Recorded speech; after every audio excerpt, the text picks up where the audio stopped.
Night had fallen quietly over the small coastal town, where the horizon met the sea in a seamless line of shadow. Dr. Elara Quinn had spent countless hours watching the sky from this cliffside observatory, her eyes tracing familiar constellations with practiced ease. But tonight, something was different, something subtle, almost imperceptible, tugged at the edges of her perception. The stars seemed sharper, more deliberate, as if each one had been placed not by chance, but by some meticulous hand.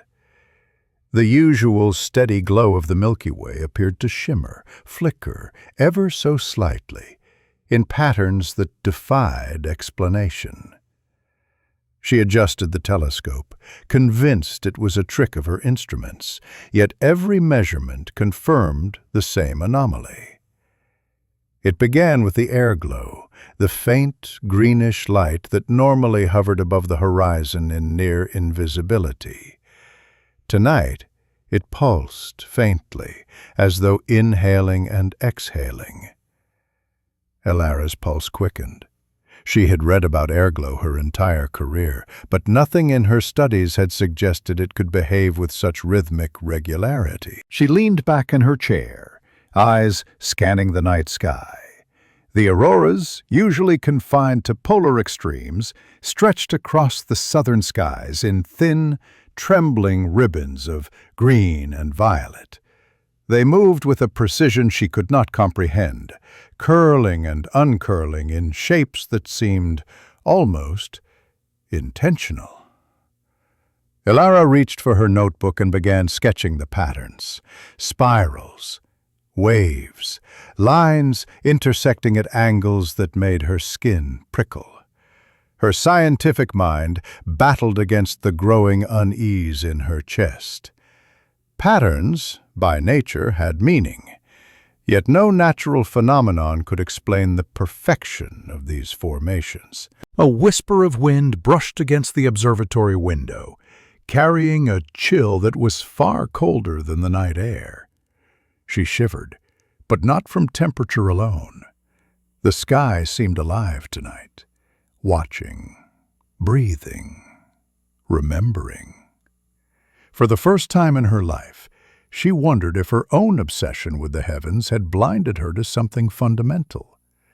The sky was not as indifferent as she had always assumed. She pulled up data from satellites, comparing the aurora's current intensity with historical records. Nothing in decades of observation resembled this.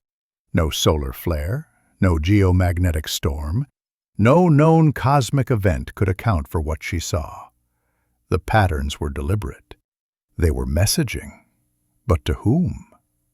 Or what? Hours passed, marked only by the steady ticking of her instruments and the slow crawl of shadows across the cliffside. And then the stars began to move, not as planets move, not as satellites orbit, but in slow, impossible arcs, forming shapes that mirrored the aurora above. The constellations she had memorized as a child, Orion, Cassiopeia, Lyra, contorted into designs she could not name. Her heart pounded as she whispered to herself, "It's watching." The wind rose suddenly, carrying the scent of ozone and something else, something she could not identify. The sky pulsed again, brighter this time, as though the night itself had inhaled and drawn her attention into its vast, unknowable depths. Dr. Quinn sank into her chair, feeling the immensity of the cosmos press down upon her. All her knowledge, all her years of meticulous study felt trivial in the face of this awakening. Something ancient had shifted. Something that had always been there, quietly observing, had finally stirred. And for the first time, she realized the true scope of her fear. Perhaps humanity had never truly looked at the sky. Perhaps the sky had been looking at humanity long before any of us could comprehend it. The patterns intensified. Spirals became grids. Grids became concentric circles. Her instruments recorded frequencies that resonated not with radio waves, but with the quiet rhythms of human thought. The auroras above bent and pulsed in perfect harmony with the signals her brain could barely perceive. Elara tried to steady her breathing, telling herself it was merely a cosmic coincidence. But as she observed, she could no longer ignore the unshakable feeling that she was not alone. The sky had remembered something, and she was in its attention. It was then, at the edge of midnight, that she noticed the first blink. A star vanished, then another, and another. Each disappearance was precise, almost surgical, leaving the surrounding constellations intact. Dr. Quinn pressed her palm to her face, whispering to the darkness around her, "This isn't possible." And yet it was happening. The sky above was changing, and for the first time in human history, it was deliberate. The following morning brought no comfort. The sun rose over the horizon in its usual golden splendor, but Elara felt no warmth, no relief. The anomalies of the night lingered in her mind like a stubborn shadow.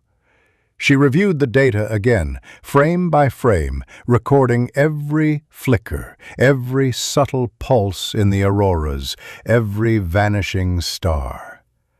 Her colleagues dismissed her observations as equipment error, a glitch in calibration, or perhaps a misinterpretation of satellite imagery. But she knew better. She could feel the change in the air, a subtle tension that had never existed before. It was as if the atmosphere itself held its breath, anticipating something. By mid-afternoon, the patterns returned. Elara had isolated a series of coordinates in the northern sky, each corresponding to the disappearing stars. She traced their positions against the galactic map, and a chill ran through her. They formed a spiral, a vast, impossible spiral that extended far beyond the reach of any telescope. She attempted to contact observatories across the globe. To her relief and horror, reports began arriving. Astronomers in distant countries had observed the same phenomenon. A star here, a flicker there. Auroras dancing at latitudes where they should never appear. There was no natural explanation. The world, it seemed, was beginning to notice. Elara spent days in isolation, recording, analyzing, cross-referencing. Nights blurred into days as she became consumed by the patterns. And then, in the middle of a restless evening, she noticed something new. The auroras were communicating. At first it was subtle, tiny fluctuations, shifts in hue, an almost imperceptible rhythm that mirrored sequences of prime numbers. She remembered reading about the search for extraterrestrial intelligence, the way mathematicians and scientists had long theorized that prime numbers could serve as universal signals. Could it be that the sky itself was sending such a signal? Her excitement wrestled with her fear. She cross-checked the signal against natural phenomena, geomagnetic storms, solar flares, cosmic ray bursts, but nothing matched. The sequence was deliberate, intentional, and it was growing more complex by the hour. Elara could feel it in her chest, a rhythmic pulse that was not her own. Sleep became impossible. Dreams came, vivid and impossible. Visions of stars folding into themselves, of a great darkness moving slowly across the cosmos, of voices carried on waves of light. She woke each time with the sensation that someone or something was watching, waiting, remembering. It was during one of these sleepless nights that the first message became clear. Not words, not letters, but shapes. Spirals, grids, fractals, etched across the sky in glowing auroras and constellations rearranged. Her scientific mind recognized the complexity. Her human mind recoiled at the implications. The sky was alive in a way she could never have imagined. Elara began to speak aloud, a ritual of sanity. "What do you want?" she whispered. The night answered only in patterns and pulses, and yet, somewhere deep in her consciousness, she felt a faint understanding take root. The sky did not want, the sky remembered. She returned to her childhood fascination with the voids of space, places where galaxies seemed to vanish entirely. She thought of the Bouret's void, a yawning emptiness hundreds of millions of light-years across, almost perfectly spherical, almost deliberately empty. She had studied it as a curiosity, a cosmic anomaly. Now it seemed ominous. Could such emptiness hold memory? Could it possess awareness? Days bled together. Humanity's awareness of the anomaly spread slowly, like ripples in water. Amateur astronomers posted strange photographs online, images of auroras in unexpected places, of stars that blinked out only to reappear hours later. Conspiracy theories flourished. Governments quietly monitored the skies, issuing no statements. But Elara's focus never wavered. One evening, she noticed something that made her pause. A faint signal emanated from the very edges of the observed spiral, a frequency that seemed to resonate with human neural patterns. She tested it cautiously, aware that her mind might be overinterpreting random phenomena. But the connection was undeniable. The sky was mirroring thought. It had learned to understand. Fear began to creep into her consciousness in ways she could not rationalize. It was not simply observation anymore. The sky was interacting. And the more she studied, the more she realized that this interaction was not neutral. It demanded attention. It shaped perception. It remembered humanity. Every pattern, every emotion, every thought we had projected upward over millennia. And then the dreams worsened. They arrived at night, unbidden and unstoppable. Elara found herself standing on cliffs she had never visited, beneath auroras that folded into impossible geometries. She heard voices, but not words, memories, emotions, faint echoes of things she had thought forgotten. A mother's lullaby, a child's laugh, a scream lost to time. The sky had collected them all. When she awoke, trembling, she understood. The stars that had blinked out were not dead. They had not vanished. They had been claimed, transformed into conduits for memory and awareness. The sky was alive, vast beyond comprehension, patient beyond human measure, and it was remembering everything. And humanity had no choice but to be part of its memory. By the third week of observation, the world had changed in subtle but undeniable ways. Elara Quinn's warnings had gone mostly unheeded, dismissed as paranoia or academic obsession. Yet anyone who looked up at night could feel it. The sky was no longer the familiar canopy of stars. It had grown alien, unpredictable, alive. Auroras stretched to latitudes that had never known them. Stars shifted with deliberate intent, blinking out only to reappear in new constellations, geometries that mocked human understanding. Satellites detected unexplained electromagnetic pulses. frequencies that aligned with no known phenomena. Even those who had never studied the heavens felt the shift. Dreams grew restless. Pets refused to sleep.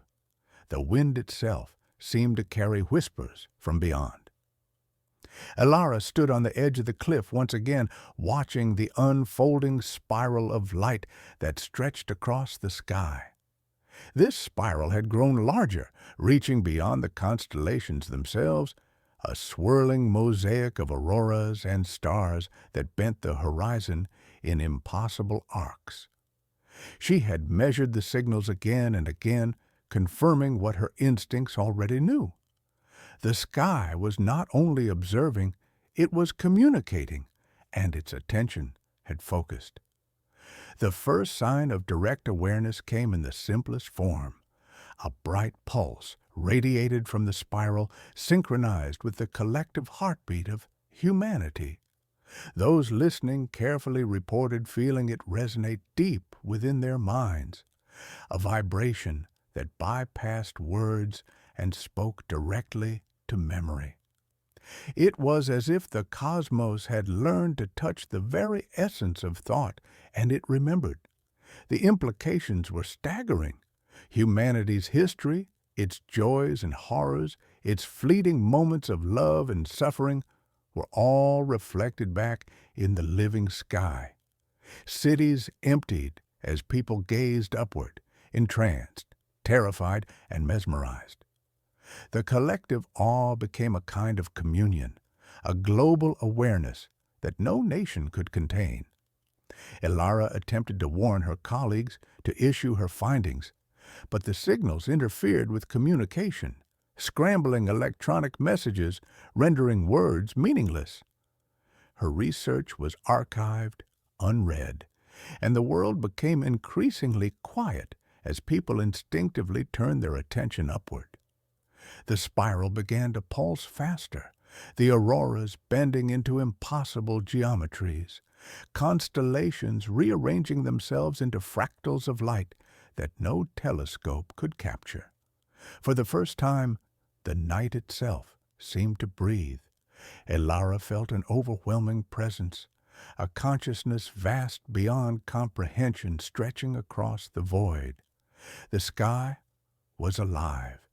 It was not merely observing, it was learning, calculating, remembering, and then the stars began to vanish, not one by one, but in clusters, entire regions folding into darkness as if the universe itself were closing its eyes. The Buddha's void, once a distant curiosity, seemed to reach outward, filling the gaps left behind by the disappearing stars. The enormity of it, the scale of this awareness, made Elara's mind ache. She tried to focus on something tangible, any small detail that grounded her to reality. But the sky would not allow it. Each pulse, each flicker, each impossible spiral spoke of memory, of observation, of a slow, inexorable intelligence that had stretched beyond comprehension. Humanity's light, its history, its fleeting existence, all of it was now stored in the folds of the night. In the final hours of her observation, Elara felt herself trembling, caught between awe and terror. She realized that the sky's remembrance was absolute. Time itself seemed irrelevant. The sky did not exist within human chronology, but beyond it, patiently cataloging every thought, every dream, every act of creation and destruction. The auroras reached their zenith, wrapping the entire globe in a soft violet glow that bathed oceans, deserts, and forests alike. People who had looked upward in those moments would later describe it as the most profound experience of their lives, but also the most terrifying. They understood, without words, that humanity had become part of something incomprehensibly vast. And then it stopped. The stars reappeared in their familiar places, the auroras faded.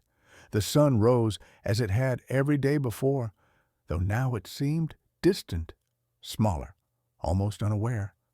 Elara sat alone on the cliff, exhausted and trembling, staring at the calm, familiar night sky that no longer seemed familiar at all.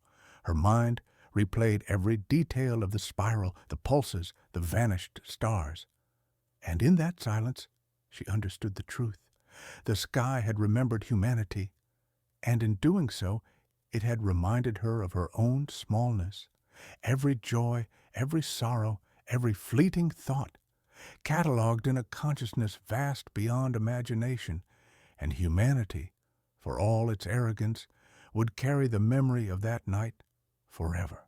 The world would continue, oblivious to most, yet forever changed. Those who had looked up knew the truth. The sky was alive, and it remembered. Elara whispered to the night, a quiet benediction or a plea. She did not know which. "We see you, and we remember too." The wind carried no reply, only the stars, and for the first time it felt as though the stars themselves were listening.